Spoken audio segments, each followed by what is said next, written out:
Tradiax!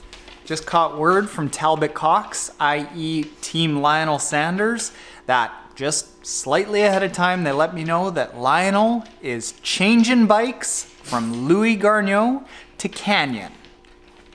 Whoa.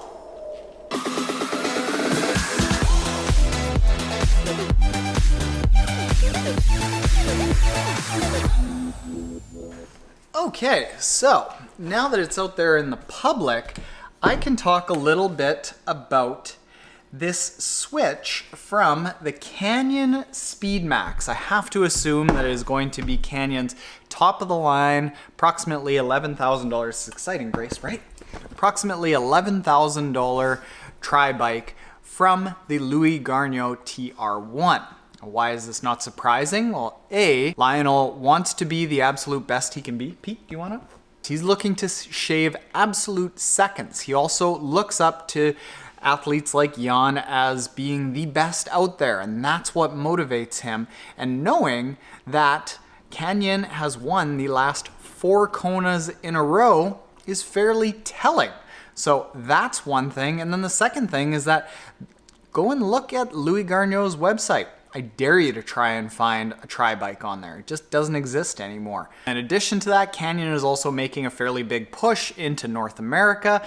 And how that works is there is Canyon head office, which is Europe, and essentially it's basically a separate company, Canyon North America. I'll talk about that in a little while and why that has repercussions for you. So Lionel is going to be the very first North American triathlete riding Canyon. He's going to be sticking with head wheels, and he's going to be sticking with Shimano components. Ideally, he's going to try to get up to the Dura-Ace components, but he's got a Stages power meter that is a crank-based power meter, and right now there is a worldwide shortage of Stages Dura-Ace power meters. So he's going to try to hopefully get towards that. But he is going to be staying with Louis Garneau for the kit, the helmet, the shoes, that sort of stuff, like all of the gear, the clothing that's going to be going on his body. So loyal guy, not surprising that. Now, you know me, I'm a big fan of Ventum, and besides Ventum, almost all tri-bikes have kind of got to the point that switching one for the other doesn't really make a big difference. They're all very, very similar. They come in at slightly different price points, and you're trading like mere seconds here and there. But what you might get that's different from bike company to bike company is how proprietary one bike company is over another. Like how easily can you put an aftermarket part on the bike?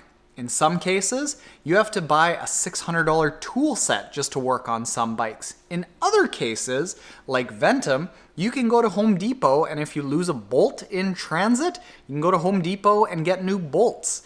In the case of the Canyon Speedmax, works really well with aftermarket parts, and that gets into probably the bigger news with Lionel Sanders is that he has started to work with Ivan O'Gorman, the bike fitter, former triathlete. He's been to Kona, I think, 8 times, and he's based out of Boulder, and Lionel has said that he's working with him on a coaching or consulting basis, working on bike setup and all the gear that he's going to be working with. So he has worked with Ivan already, and we've seen that on YouTube and a little bit on Instagram.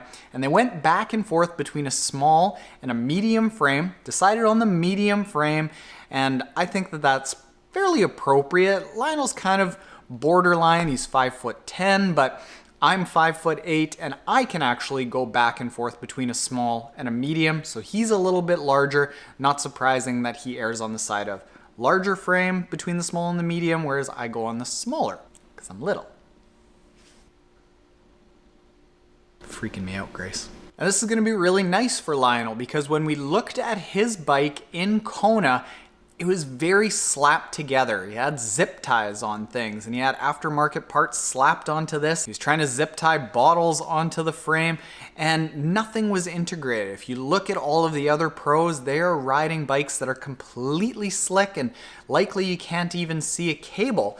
But that wasn't the case with the Louis Garneau bike. It is definitely the case with the Canyon Speedmax. In addition to that, the Canyon Speedmax is very, very adjustable. So there's no limitations with the bike as far as getting Lionel into the best position. They've also done a little bit of testing, seeing if they can switch from the stock bars to aftermarket bars, bottle cages, mounts for nutrition. All of these things can mount onto the Canyon Speedmax very easily. So they have a lot of options for adjustability and what they choose to put onto the bike. Okay, so I want to show you a little bit of what I've noticed over the past few months covering Lionel and what I noticed in some of the footage from Lionel on this new bike. On the right here, we've got Lionel just before Kona. On the left, we've got Lionel on the new bike. Something that I've always wondered about with Lionel's old position is where the elbow pads were under his arms. And you can look at that and you can see that it's not really under his elbows, it's actually more on the forearms. Still does have a little bit of elbow sticking out past the elbow cups. Now, why this is notable is when you do that, you actually create a bit of a fulcrum, and your arm acts as a lever, which then places pressure on your shoulders, which then goes all the way to the upper back. You're not nearly as fresh as you should be for the run. Take a look at that new position, and your boy Taren is not as much of an idiot as some of you might think. His elbows are smack dab on top of those elbow cups. Next thing is, let's take a look at that back position. Just kind of draw a line through his spine, and that is a very big curve. And Lionel knows that. He says that he's quite hunched, and looking at his new position, it's quite a bit more relaxed. And I think that that is all working within Lionel's limitations that he naturally has. Lionel before, because he was doing his own bike fitting, even to the point of like not even writing down what measurements he would take, just like kind of slapping things together, he would just, I imagine, try to get as low as possible because that's what a lot of people do to try to get as aerodynamic as possible. But what a lot of bike fitters that are really qualified are doing, which Ivan is, are they're actually looking at the limitations that the athlete has.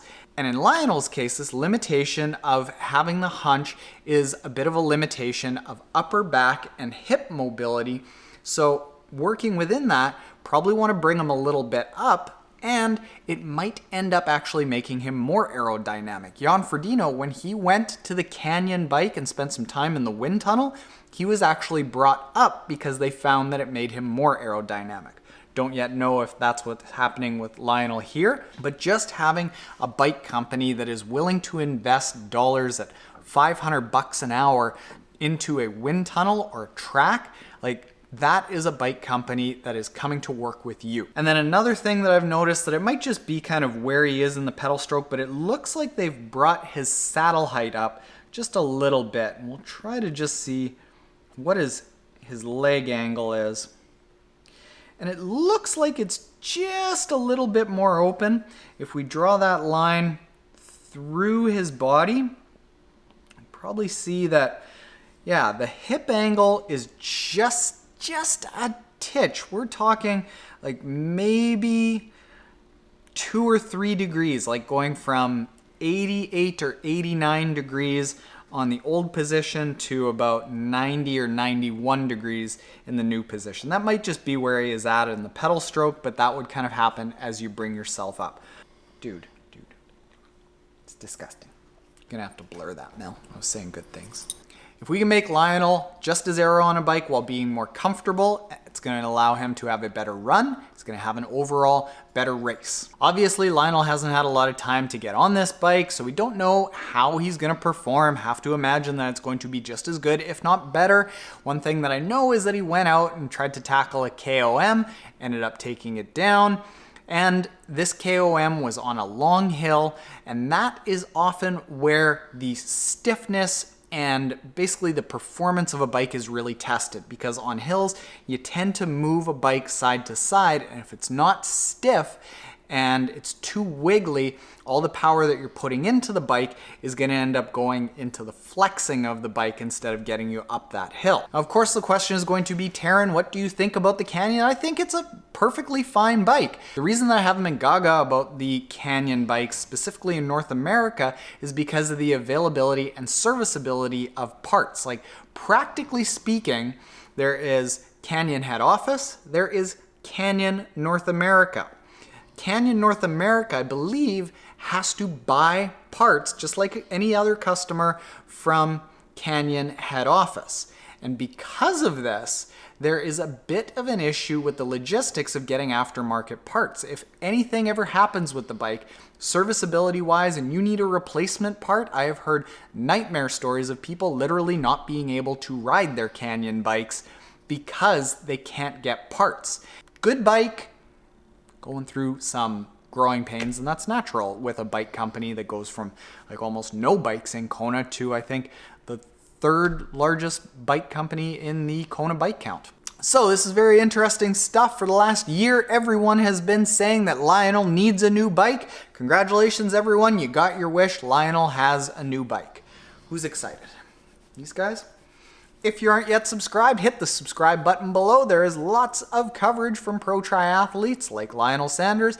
And if you enjoy dogs that unfortunately lick themselves at inappropriate occasions, we have those too. Later, Trainiacs.